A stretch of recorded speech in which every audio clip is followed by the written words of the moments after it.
Hey guys, we made it to season 5 of the Us People podcast. I'm your host, Savia Rocks, and in this season, we aim to empower and embrace creativity through diversity as we dive into the fascinating stories and experiences of a diverse range of individuals, highlighting their unique perspectives and creative endeavors, from artists and entrepreneurs to innovators and activists. We celebrate the power of diversity in driving creativity and fostering positive change. Join us as we engage in thought-provoking conversations like I made myself intentionally homeless in pursuit of my purpose. We're aware that a lot of people want to present and they were in my position, and what's worse, they weren't a white male, which is a joke that's even still a thing. I think my family never ever say you can't do something, so full of support for whatever dream. If I said tomorrow I want to fly to the moon, they'll probably say I wish you all the best, Mel. So guys, I just want to say thank you for supporting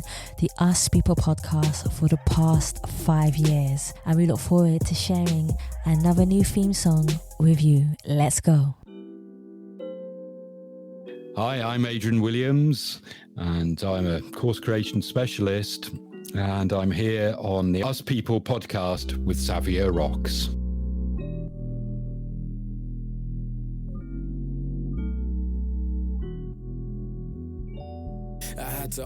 Hey guys, and welcome to another episode of the Yes People podcast. I'm your host, Savia Rocks, and today I'm humbled to have the lovely Adrian here with me.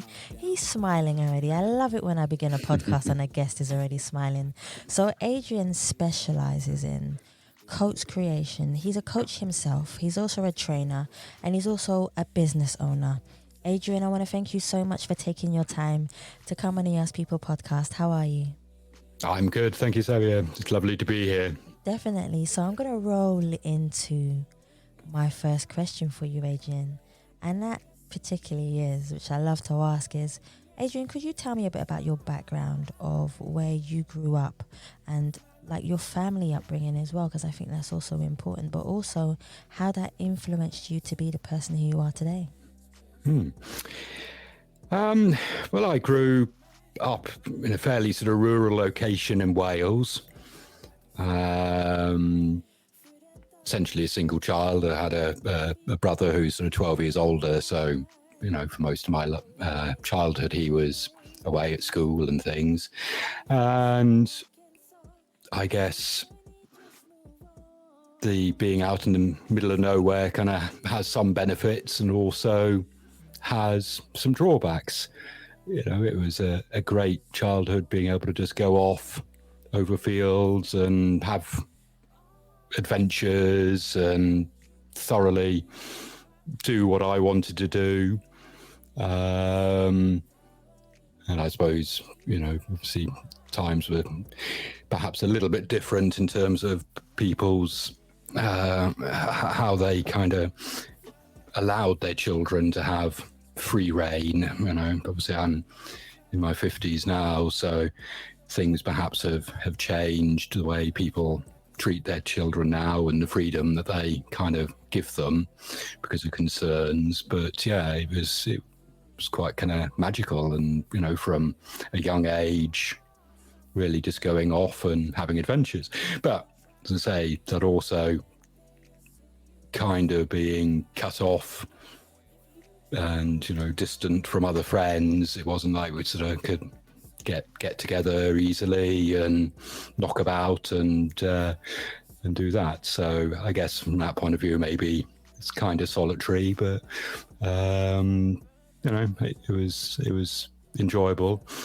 And I suppose when I was in my 20s, I kind of then sort of moved into civilization, if you like. Yes. Get away from the country. But that was all good as well. In what kind of aspects was it awkward to you? Was it a thing that you jumped from one extreme to the other? Yeah, I think it's, really growing up, my nearest friend was probably about 5 miles away. Oh. It was,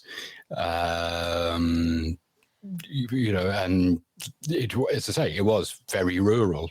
You know, it was rural Pembrokeshire. It's a absolutely beautiful place to live and to grow up, and safe, and all of those things. But perhaps, you know, then kind of going and living in a town, it suddenly, you had lots of people all around you, and the kind of anonymity of it all. And it was just a different experience, and enjoyed it. Never sort of lived in a city for very long, but spent time. But I don't regret or feel that I missed out, really. You know, I had lots of things that people in a city would never have had. That's true. And vice versa, you know. No, that's definitely true. So talk to me about how your journey began into you becoming a coach, and also how you felt emotionally connected to being a coach. Because for you to be a coach, and I have interviewed other coaches before, and one of the things that a lot of them do say is that you do have to have a lot of patience to be able to be a coach. How did you start, Adrian, to become a coach?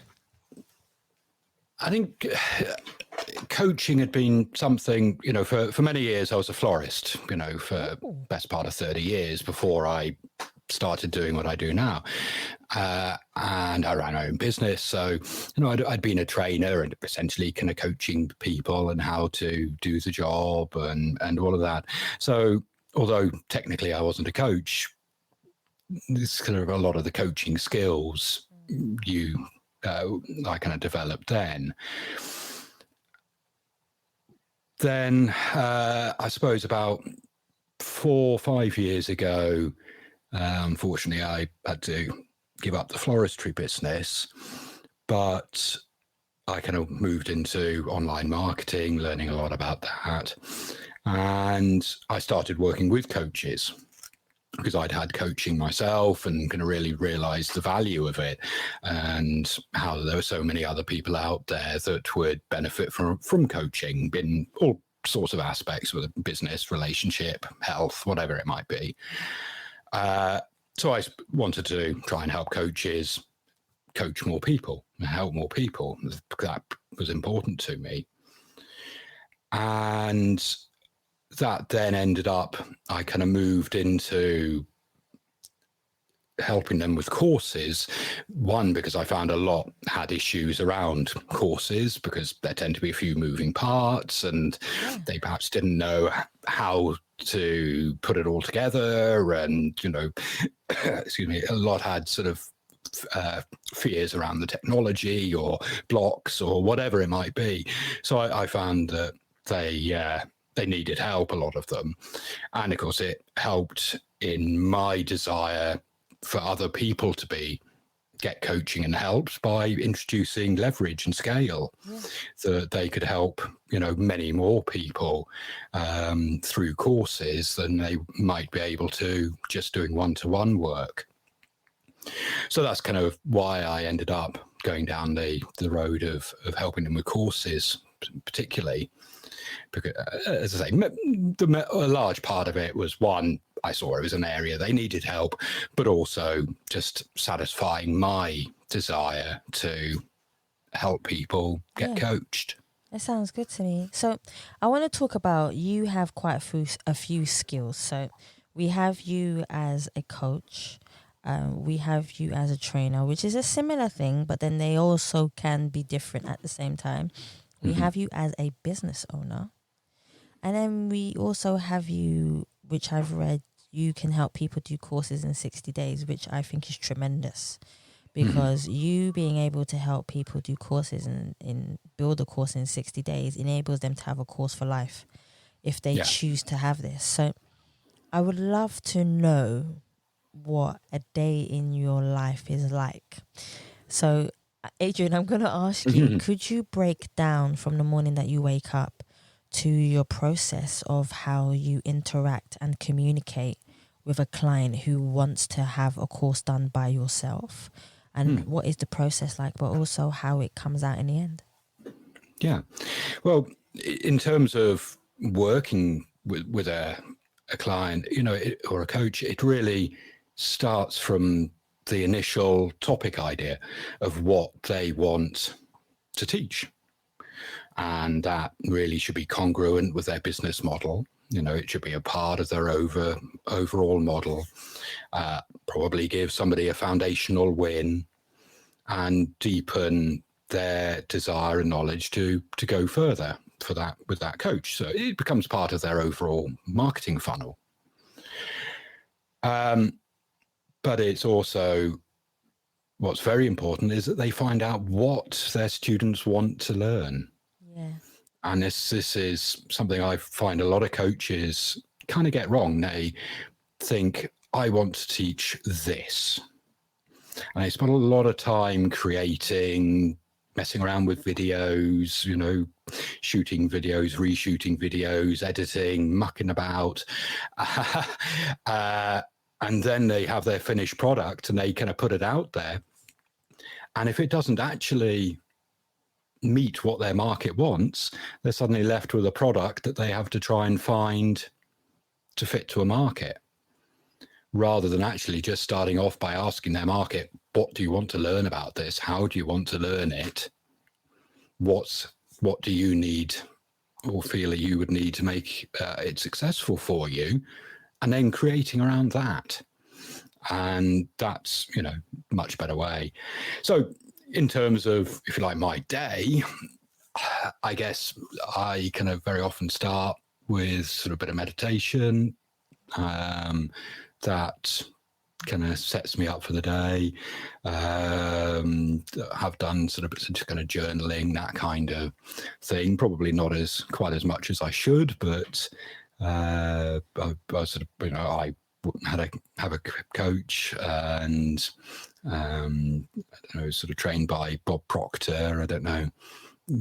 So, I was sort of working with him for a while, and a lot of that is kind of the repetition and really becoming emotionally attached to that new person that you're trying to become. Yes. Because essentially that's you have to let go of where you were.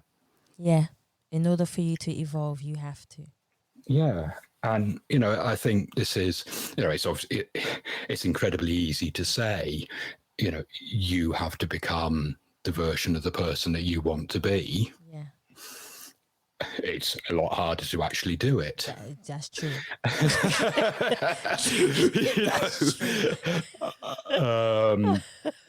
But I guess the analogy of if you're a smoker and you want to become a non-smoker, at some point you have to give up being a smoker. You have to actually physically stop smoking. And it's whatever bit of coaching you're getting, at some point you have to evolve from that person that does those things, has those thoughts, the behaviors, the actions that are driving your life and what is happening in it now, and move to becoming the person that you want and the outcome that you want. But by definition, it means you have to be different. You have to think differently. You have to act differently. And it, it's, as I say, it's a lot easier said than done. Yeah.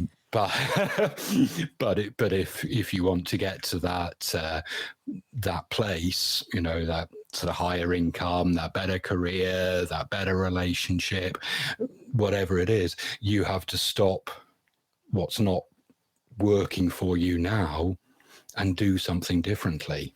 I like that. I like the way you broke that down to me. So my next question actually connects with this one, which is, could you tell me how you feel? What is the deeper meaning or personal significance of what you are doing to help people develop themselves and their brand?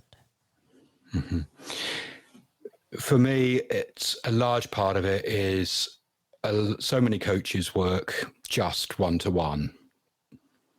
And, whilst that's great and you can get great results for the individual, they're limited by time. That's true. How many one-to-one clients they can physically talk to in their work week.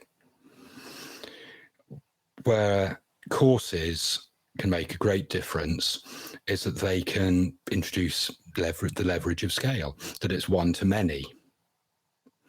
And, whether it's 5, 10, 100, 500, 1,000, however many people you go through that course, if you can touch and improve their lives, you've done it probably on a much larger scale than you would ever achieve through one-to-one. I agree with you.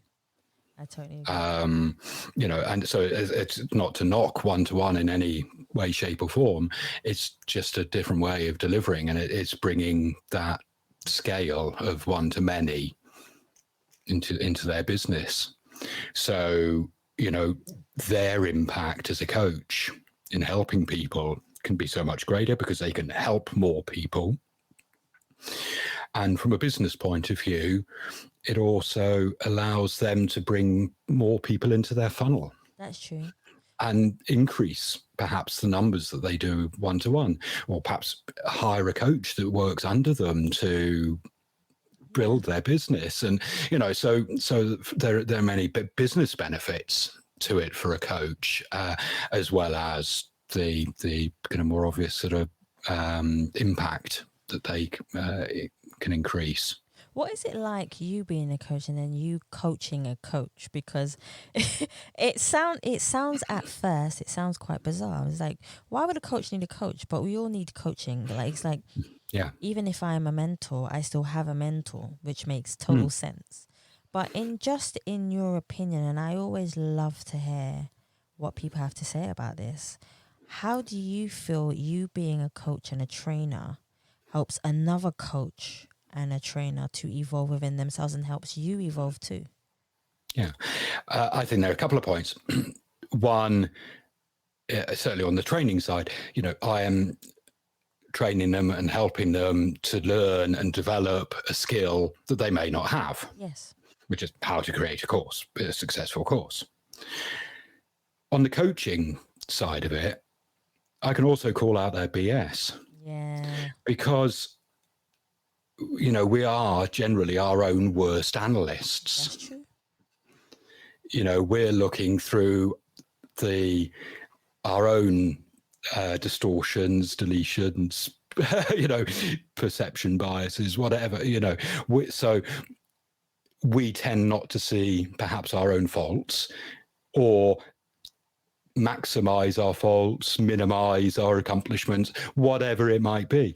But we tend to look at things from our perspective, and having that outside perspective that a coach can have can really make a big difference, because they can, from that outside view, say, no, come on, you're doing yourself down, or no, you're not doing enough, or no, you've got that wrong, or whatever it is. They can introduce that perspective and perhaps give you a different perspective on where you are and how you're handling things or how you're doing things. So yeah, I think a coach should have a coach, and for them to feel that they don't is almost it's like, well, you're going to coach other people, but yet because they need coaching, and then you say that you don't need coaching. It's like, well, why are you any different? I get you. Yeah, totally. Yeah. So yeah, I think it's so important for coaches to have coaches as well. And yeah, as kind of the mentor thing, mentoring perhaps is, a little different to coaching, in that, the mentor is the place that you want to be, and you learn how they got there. But again, that can be incredibly valuable, that if you can get that insight from somebody who's a step or two ahead of you, then you can avoid the pitfalls that they made to get there, and leverage what they learned, so you can avoid and definitely save some time too. So talk to me about the challenges within what you do, and also talk to me about the agency as well, Adrian, because I would love to know more about the agency as well in more depth of what you do. But also talk to me about the challenges that you face within the agency that you think needs to change, maybe because of society or maybe because of the people that you work with. So I'd love to hear more about it. Yeah, I think one of the challenges I kind of constantly battle is the kind of marketing messages from the industry. And I feel a lot of people perhaps get kind of unrealistic expectations based on the marketing message that, you know, all you have to do is spend half an hour knocking together a couple of videos, put a course out there, and suddenly lots of people will be queuing up to buy it. Whilst that can happen, it's pretty unlikely, particularly if you haven't done your research properly in the first place to find out what people want. That's true. You have to market it. You have to get your marketing right. You have to speak to the potentials. You have to talk to them in a way that resonates with them at an emotional level to get them to buy. So you have to know all of these things. But yet, you know, the industry makes it seem a lot easier than it is. And one of the biggest things I feel with the course industry is that it's also so many courses have an abysmal completion rate. You know, the industry average for a pre-recorded course is somewhere between 5 to 15% of people that start a course will actually finish it. And, you know, I understand why. I've done it. You may have done, and I'm sure many of your listeners will resonate with this, that they've started on a course, whether paid or free, and maybe they've hit a roadblock, you know, something they haven't understood, or life gets in the way, you know, some other shiny object or something happens or whatever it is, and they get distracted and they never actually go back. But, you know, the result is that the vast majority of people that buy courses will never actually finish them, never get the result that they've paid for, and will probably never actually make the difference that they wanted to when they signed up. So, you know, I'm a great advocate for doing live courses. Which is good. Yeah. And because for a start, you get a higher level of commitment from the person that signs up at the outset, because they know it's going to be, you know, 6 or 8 weekly calls or whatever the format is. And they show up. You know, they've made that commitment and they'll, you know, carve that time out and they will show up because it's live. And you can give much better support and accountability through that process, because you can have Q&A, you know, if somebody's, you know, depending a little bit on the scale of it. And, you know, there is a kind of a hybrid model of just doing Q&A on as well as pre-recorded, which that can work fine as well. But you can give so much better support to your students as they go through the process, and get the results. You know, there's a figure knocking around, which I've heard a few times, very well-known figure in personal development industry, who managed a 3% completion on a $2,000 course. Whoa. You know, quite why it was that low, I don't know. But to be perfectly honest, you know, you feel that really should be a matter of conscience for the creator. Yeah. And, you know, whilst, yes, it is up to the student to do the work, to go through the course, to implement whatever they're learning to get that transformation or whatever it might be, that's fine up to a point. If the format itself is working against them or not helping them, then that's a matter for the creator. And whilst, on a 10 or 20 pound book, you can say, well, if they read it and do something with it, fine, that's on them. And you say, okay, there's 10 to 20 pounds worth of duty of care there. Yeah. It's going to be limited. If it's, several £100s or thousands of pounds on a course, then I think that duty of care shifts a lot more to the creator to actually produce something that works for the student, rather than just saying, well, if the student does the work and makes the difference, that's fine. But, my hands are, have washed of them as soon as they've paid their money. That doesn't sit well with me. I know a lot of people actually do that, where someone buys the course, as soon as they buy the course, they don't care anymore because they've got the money. But one thing I would like to ask you, because you've just said what you've just said to me about people only completing 3% and you're paying £2,000, in your opinion, if this was you, for an example, what would you change to make that percentage go up higher? Well, the first thing is that, I would have a live component. Either deliver the whole thing live, or you can do pre-recorded content but have live Q&A calls. But what is absolutely essential is having support and accountability, because it's through the support and accountability in the process that people will take the actions and get the outcomes. Yeah, that's very true. And, you may never achieve 100% success or completion. That's kind of the way it is, because at the end of it, you're not ultimately responsible for them changing their lives or implementing what they've learned. It comes back to that thing of, if you're a smoker, at some point you've got to give up the smoking. So at some point you have to implement the things that you're learning, but the medium that you're learning should give you as much support and accountability in the process to actually help you achieve that.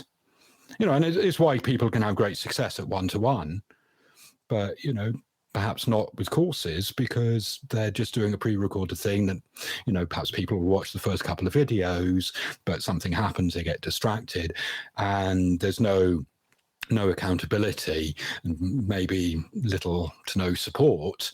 So they just fall by the wayside.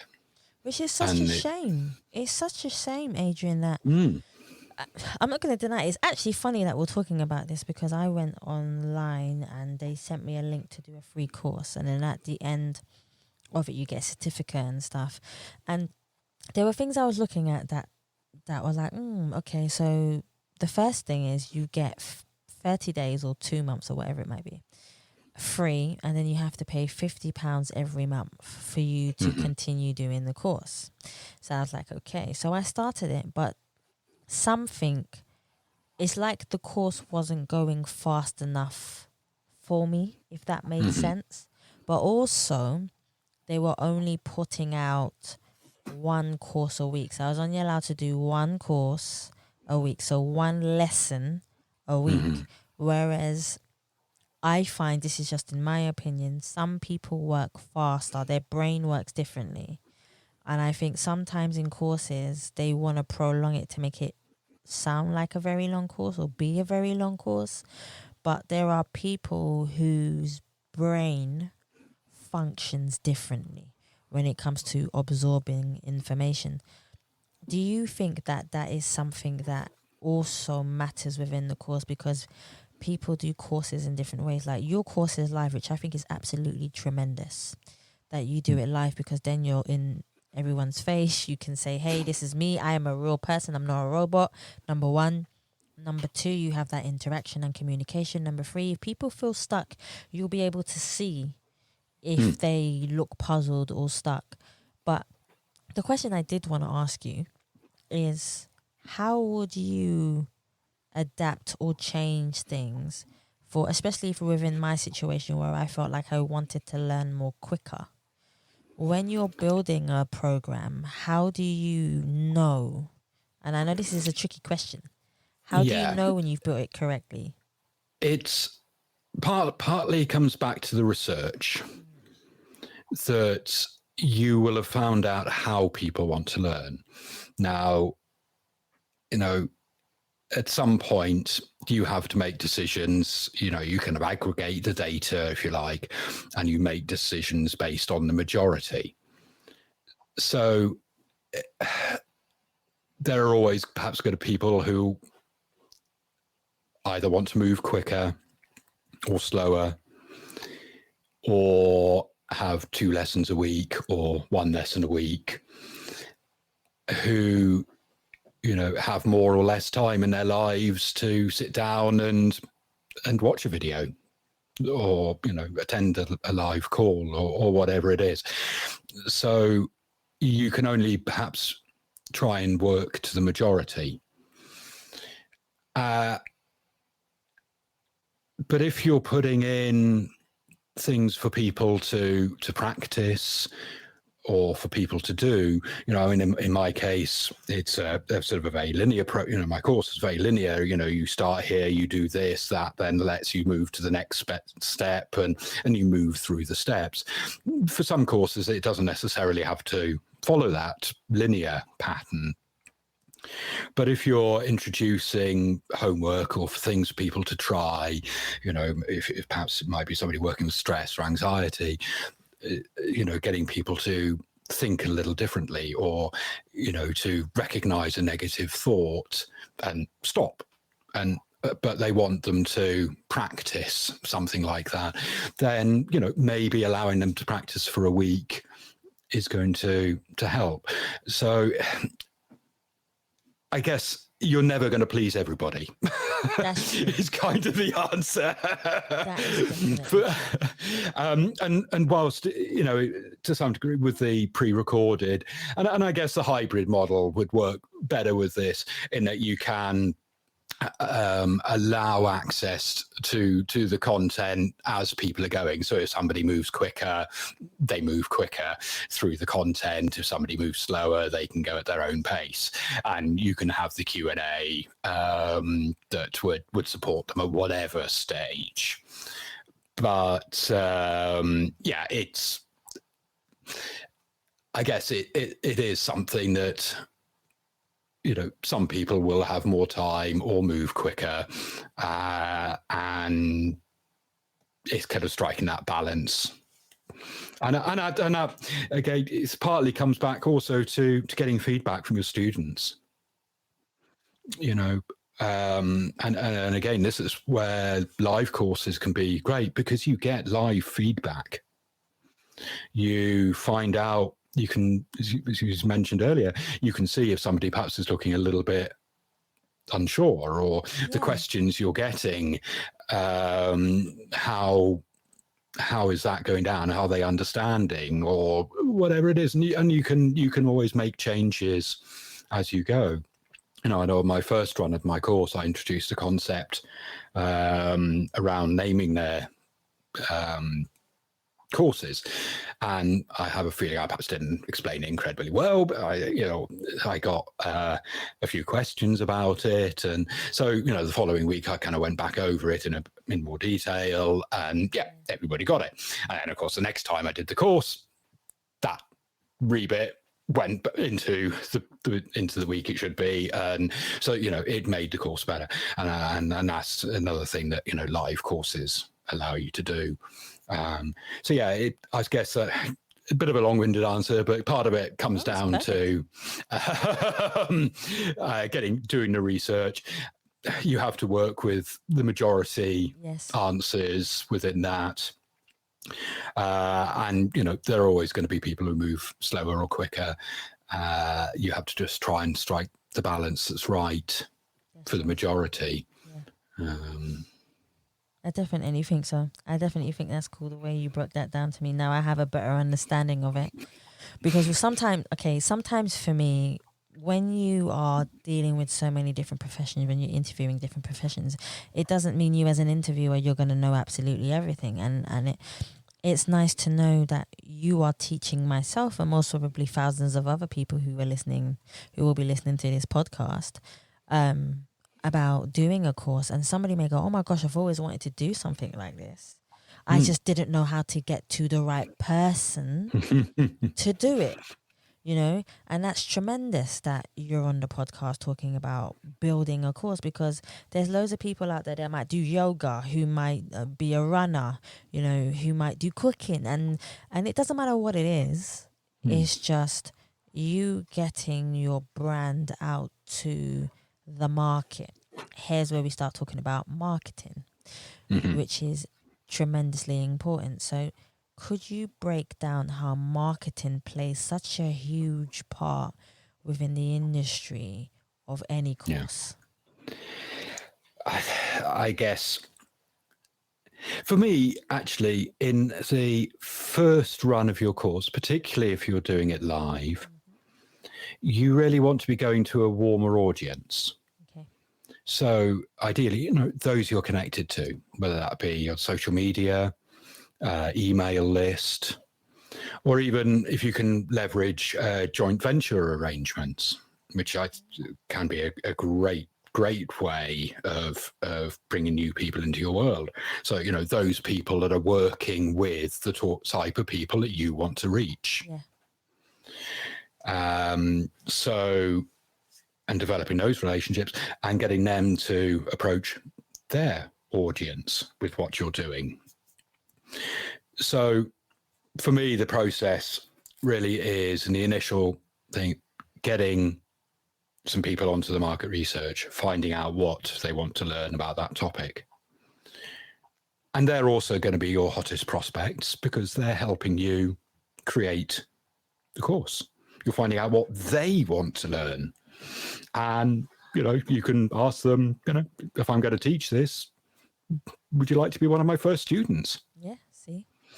Which actually comes to a slightly different point, where people like helping you create because they have a piece of that creation. They part of their blood, sweat, and tears goes into the creation of it. That's you know, a slight tangent. There was an experiment done with some IKEA furniture. They gave a group some flat pack IKEA furniture and said, put that together. And they also got some IKEA professionals to put together the same stuff. They were then asked to put a value on their furniture.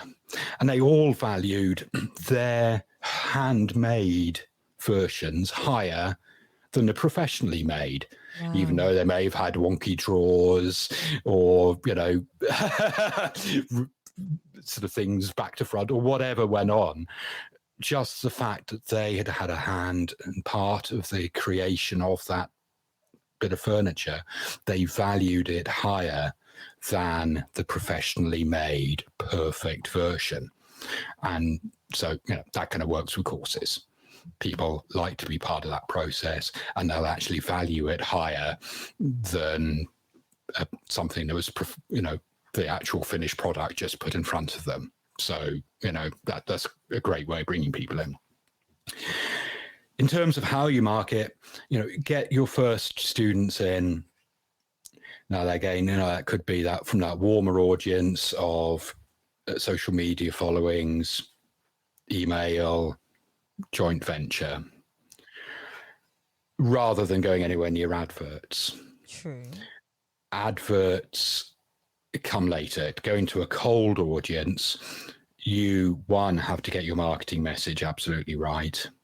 And the whole lot thing from, you know, the advert to the copy, the creative, the funnel, the whole thing has to have congruence and testing and tweaking and playing around with, which costs time and money, and particularly money.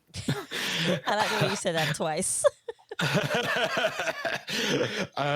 So, you want to make sure, one, that you've got a product that works.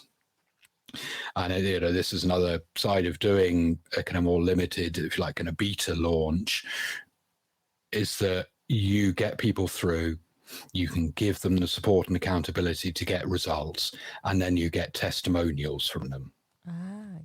Smart. Which gives you the social proof, which you can then show to a colder audience and say, look, people like you went through this course and got these results. I like it. Here's the proof. Because if you go to a cold audience who don't know you, they're going to want to know that it works. Yeah, very true. Particularly, this is why people love Amazon, is because they can go and see what everybody else says about the product before they buy. Yeah. People want that proof and those testimonials that it works. So that's another important side of it. But if you've got a course that makes the transformation, has got great testimonials, you've worked out the messaging, and you're sort of appealing to people on that kind of emotional level and getting them to really want to make the transformations in their life, or the changes, whatever it might be, or coming back to your sort of idea, sort of cookery, that they want to learn a new diet or a new way of cooking, whatever it is that they might want. If you can get your messaging and get them on that emotional level that they're going to react to, then advertising can certainly work. But you want to make sure your product works first, have gone through that, that it is actually doing what it says, that people have got results, you've got the testimonials, and then you can look to go to a wider audience. But even so, I think joint venture arrangements can be an incredible way of going, because you don't have to pay a penny up front. You only pay a commission when you've received the money. And it also allows the possibility of doing reciprocal promotions. That if you find somebody who's going to help you, you may be able to help them with by promoting them to your audience and get a commission. And so, a lot of people tend to be, I don't want to give away 50% of the price. Well, you've paid nothing up front to get that sale. And there's always the chance of that reciprocal 50% coming back to you from promoting them to your audience. So it's a great strategy to follow. I like that. There's definitely something I do want to ask you, which anybody who has any profession, I always like to ask them, what have you overcome in your life that has changed the way you think and feel and interact with people, especially when it comes to the work that you do, if you would like to share anything?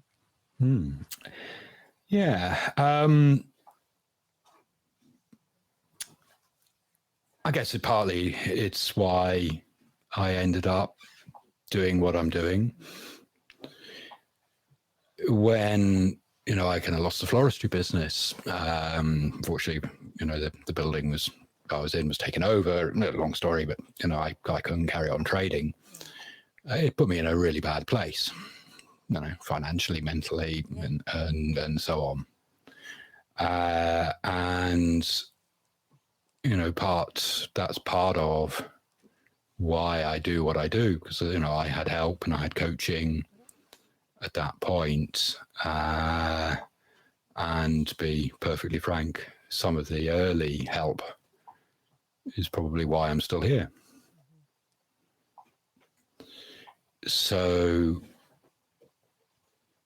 you know, it was a really, really bad time. And, you know, I realize there's so many people out there struggling in their lives, That's one true. way or another. Yeah, especially now. Yeah, I mean, this last year, yeah, I mean, it's been incredibly hard for so many people in so many different ways. You know, either being very solitary and cut off from society because of it's kind of the way it's had to be.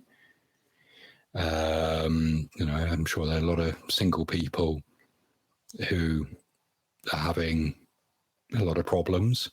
You know, their social avenues are being cut off. You know, perhaps they would have gone to the gym or the pub or whatever it might have been, and now that kind of social contact is stopped. And then, you know, the flip side of relationship breakdowns, because suddenly having to spend a lot of time Yes. with somebody Yes. and actually finding that maybe you don't like them as much as you thought, or whatever, you know, and work. It happens. You know, so many people are losing work. Yeah, so you know, there have been so many ramifications of what's gone on in the last year. So many people need help. You know, particularly sort of mental health has deteriorated on the whole. And the sort of provisioning that was there to help was pretty sparse anyway. So yeah, I'm sure, you know, it's been very hard for a lot of people, but there is help out there. There are people that can, you know, that can make a difference to you.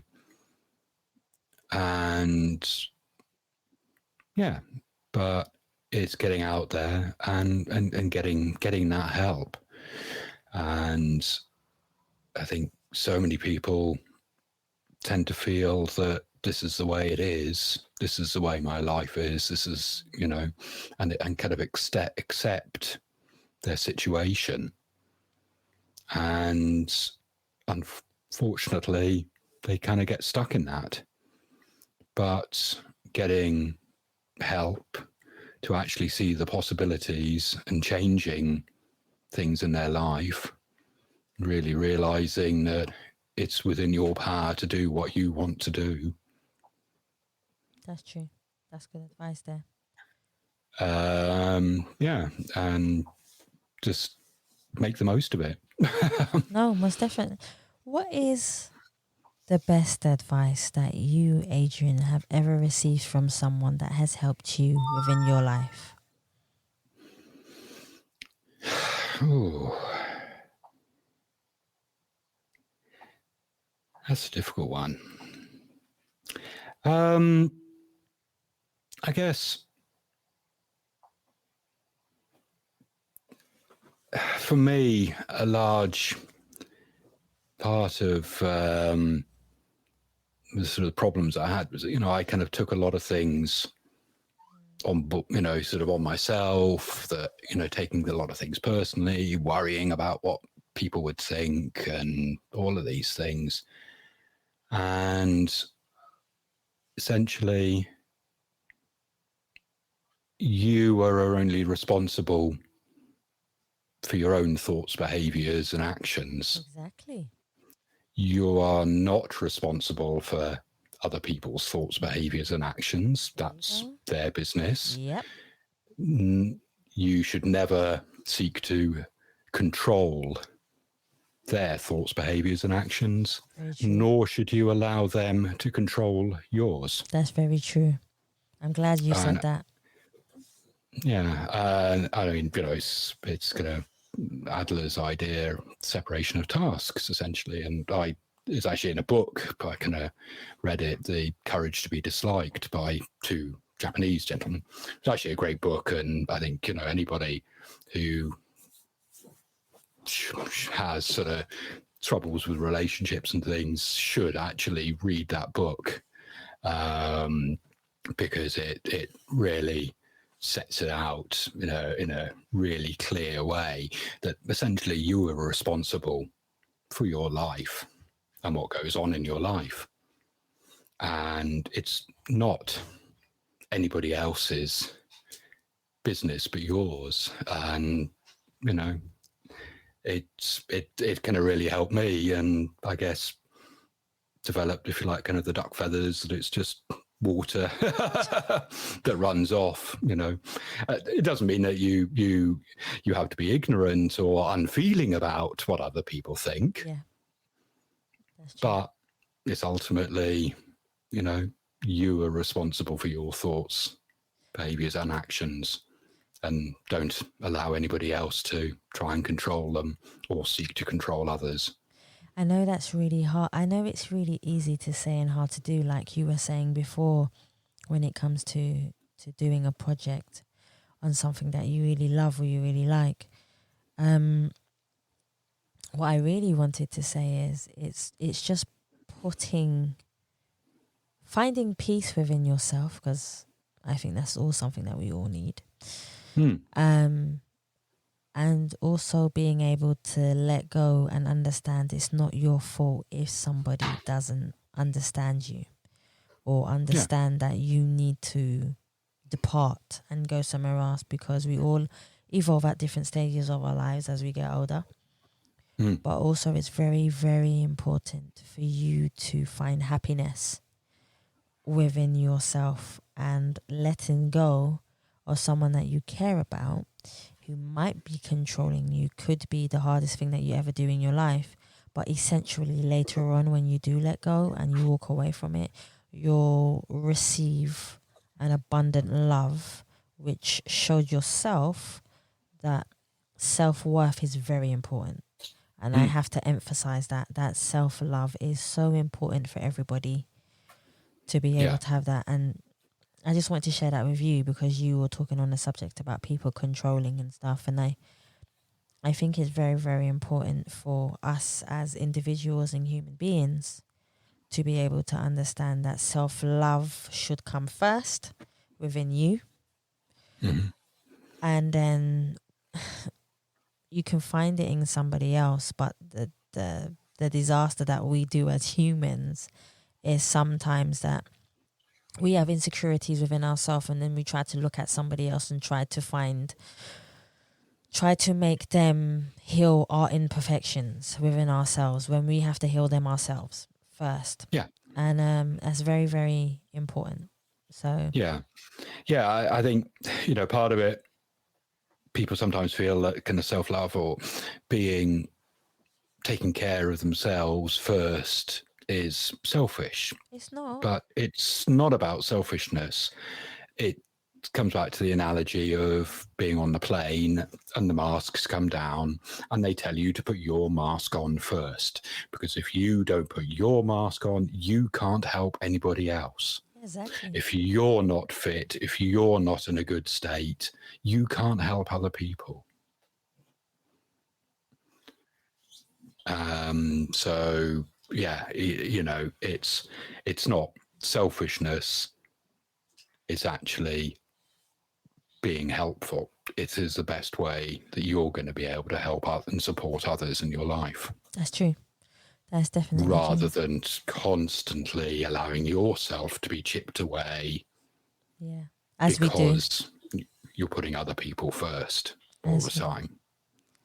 How do you feel about the next generation of coaches, of trainers, of technicians? How do you feel the next generation will have an impact on society and making a change within the world? I guess things have changed so much, in just the last sort of 20 years, the growth of the internet, where the world has shrunk. True. Incredibly. So that the ability to find help and support and information has grown enormously. It's all in a little device that we carry around in our pockets, that we can find out anything that we want in seconds. Yeah. Well, assuming you don't scroll through 50 pages of Google trying to find your answer, but essentially, everything that you want to know is out there somewhere. Yeah. And the new generation is obviously going to be thoroughly conversed in how to use it. It always amazes me. I remember my daughter when she was about, at that point, I think she would have been about 15 months old. It was sort of her second Christmas. And one of her older brothers was given a tablet for Christmas. And she was watching him playing on it. And then she picked it up and, she was using it. And it's 15 months old, but, she was watching, and obviously she will be absolutely conversant on how to use this technology, as will all her peers. So it's going to be far more an everyday part of everyday life, obviously. I mean, it already is. I think for what I see in the kind of the coaching industry, is there an explosion of coaches, but also of people. There are lots of people out there that need coaching, and I guess as we become generally ever more affluent, then people will be able to more afford coaching. So, I see it's certainly a growth industry, and I don't see at any time soon having a problem with that. Yeah. I think the model and the way it's done has changed. You get, if you like, kind of the more traditional kind of coaching, which is sort of the kind of going the accredited route, and there's a lot of newer coaches who perhaps aren't going down that route. I think within the industry, there's a move to try and get people accredited and give them that kind of professional qualification, which, I don't see particularly as a problem. For me, I think what matters most is that people are getting the results that they promise. Yes. And that is what is important more than a piece of paper. I like that. Because, and it's something I, going back to when I was a florist, I had no professional qualifications, but I'd been doing it since I was 13. I'd grown up with it, and, I'd been doing it for, by the time I finished, the best part of 30 odd years. So, I was thoroughly proficient. But didn't have any professional accreditation, but it didn't stop me from being a florist. And actually, in that time, I hired, quite a few people over the years.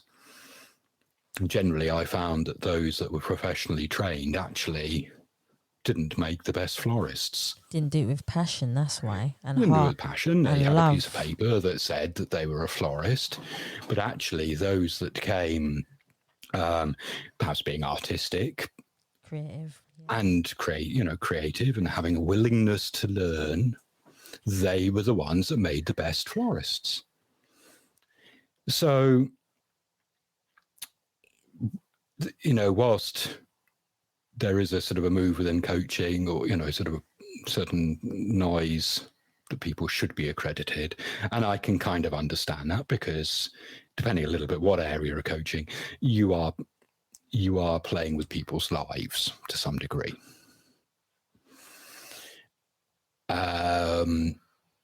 But what is most important is that people are getting the results.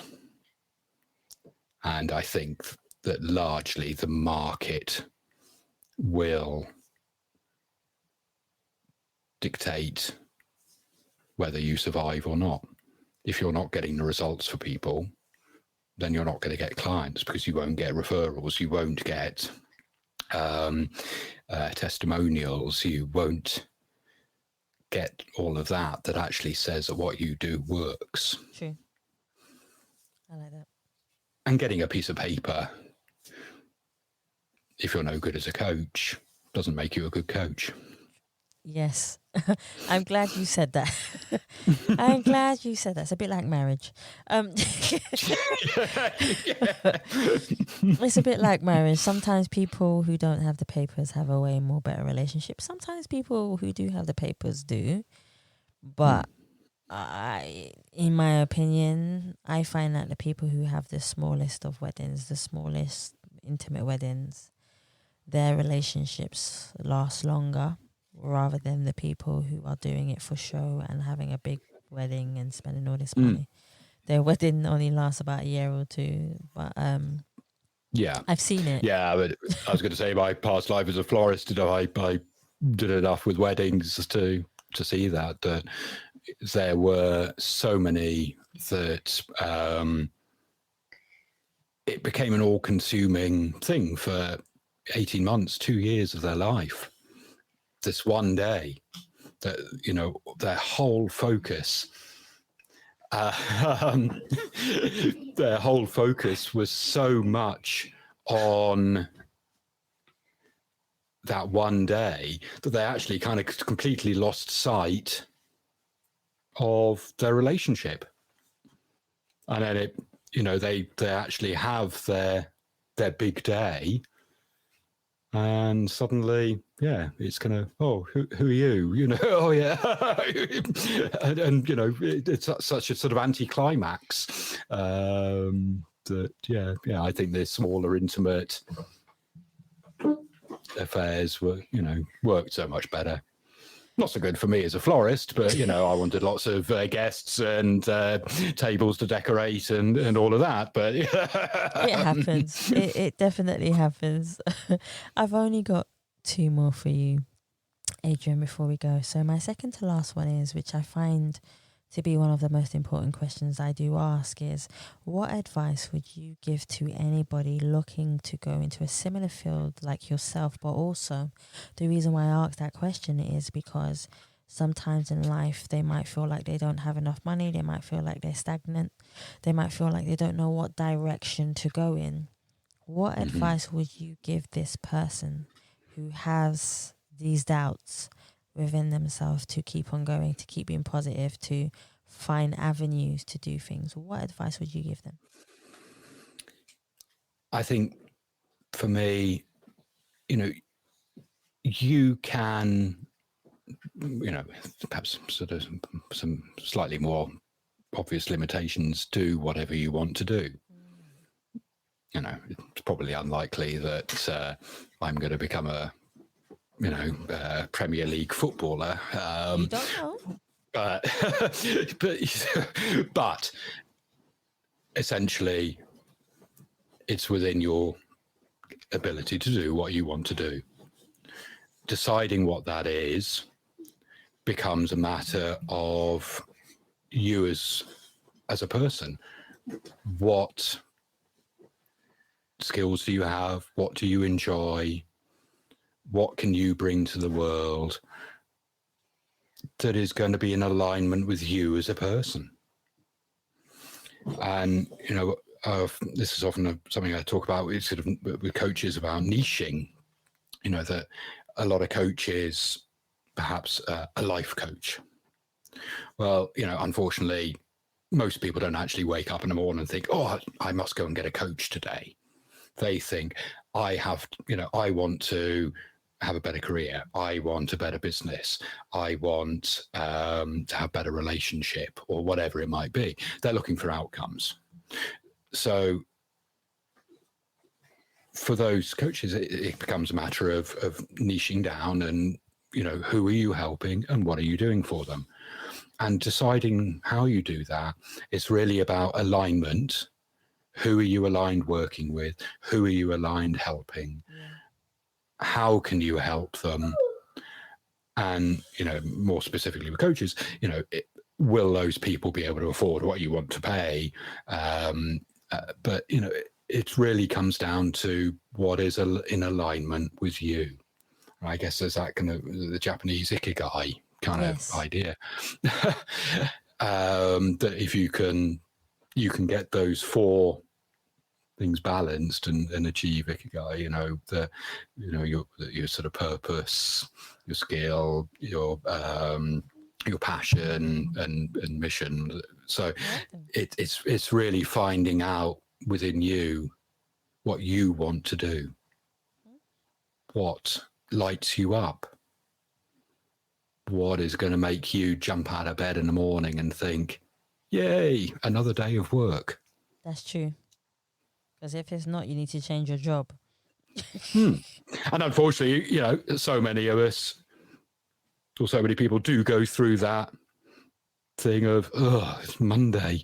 I've got another week of seeing those people I hate, doing a job I loathe, dealing with, idiot people.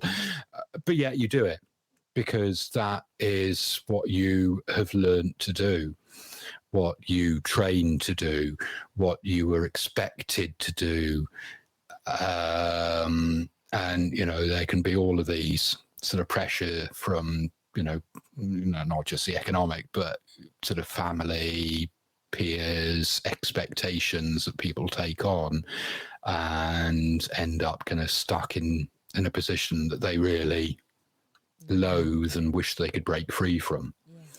And I guess it comes back to what we were saying earlier about you are responsible for your thoughts, behaviors, and actions.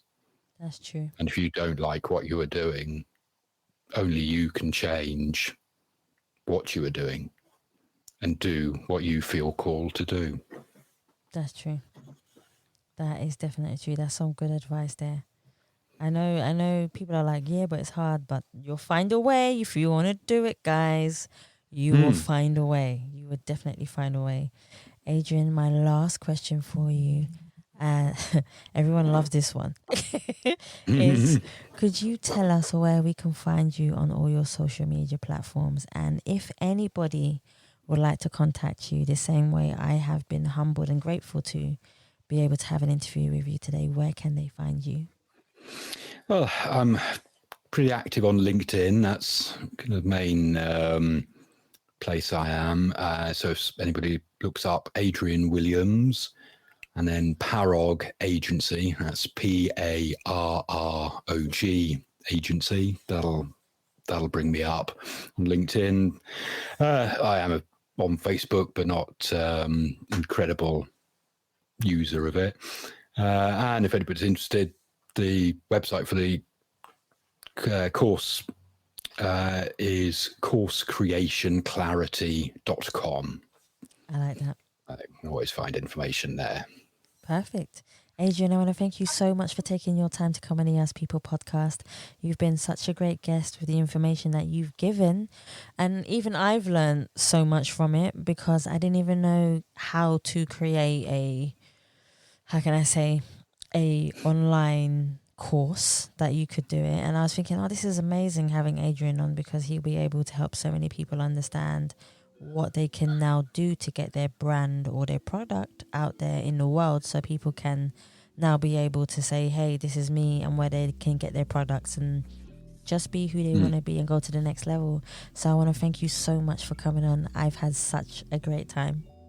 It's been lovely. Thank you very much, Savia. No, you're welcome, guys. Thank you so much for listening to the Ask People podcast. And please remember, you can subscribe to Spotify, iTunes, Google Play, and any other platform that you prefer listening to. You can also follow us on Facebook, Instagram, and Twitter. And you can also donate to the Ask People podcast by simply going to the Savia Rocks website or just typing in paypal.me/Us People podcast. Guys, thank you so much for listening. Stay happy, stay positive, and as always, please continue to be kind to one another.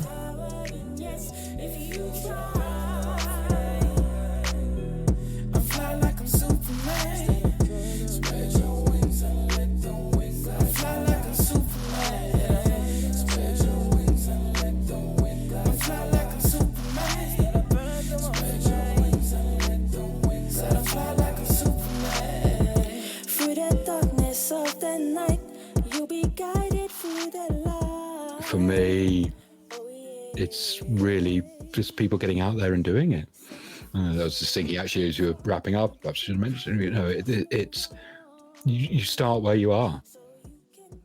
And I think this is something else that a lot of people kind of get wrong, is they feel that they have to have professionally shot and edited video and all of this. You don't. Just get on in front of a camera with a your laptop webcam and produce it.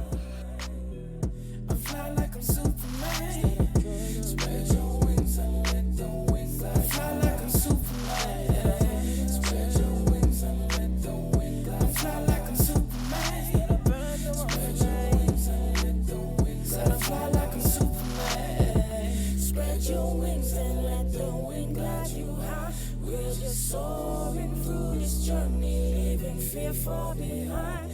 Our hearts are full of courage. You can win if you try. Redirect the yes to you. You'll see the power in us if you try.